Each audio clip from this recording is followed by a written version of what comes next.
看一下这车啊，这个是现在是刚把，我操的大爷，螺丝掉那里边呀，一会儿拿吸力棒吸一下。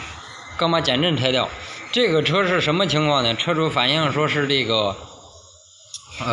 打方向沉，然后还有异响，嘎吱吱吱哇哇的，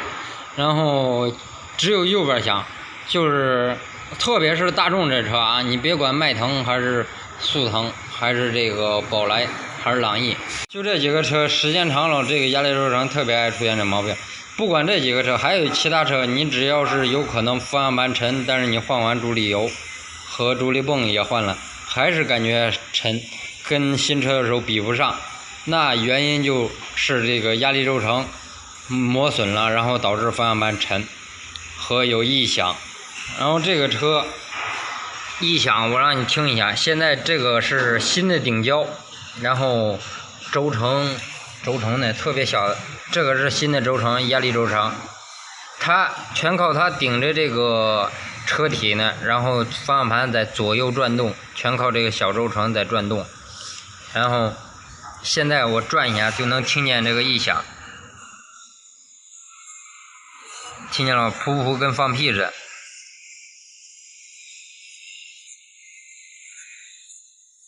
整个一转它响的时候，整个这个减震都在震动，所以说现在是没有压力的，装上去就是车落到地上，然后打的方向的时候更响，吱吱哇更的，你坐到驾驶室里头听着吭的一打方向，所以说这个的话会造成方向盘沉和这个异响，听着特别别扭闹心。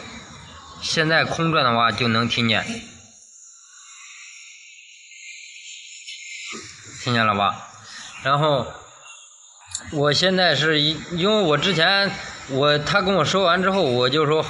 换这个压力轴承和这个顶胶，其他没问题。然后当拆下来以后，发现个问题，这个这个弹簧折了，他大爷的！这么硬的刚性的东西断了，跑断了，真牛皮。然后这弹簧也得换，弹簧你换的话只能换一对儿，因为你换一根，这一根新的虽说是长度都是一样的，但是你装上去那边它压的时间长了嘛，所以说就不平衡了。换的话前面就得换一对儿，所以说一会儿还得把那边拆了。那边它这个轴承是没有异响的，只有这边响，那边是完全没有噪音的。刚装好啊，来打方向。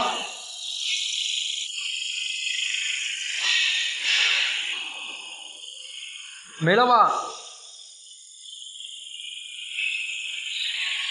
行了，它这个旧轴承缺油了，里头磨出沟来了，锈了都。所以会造成咯啷响，就这个小轴承，珠子都锈了。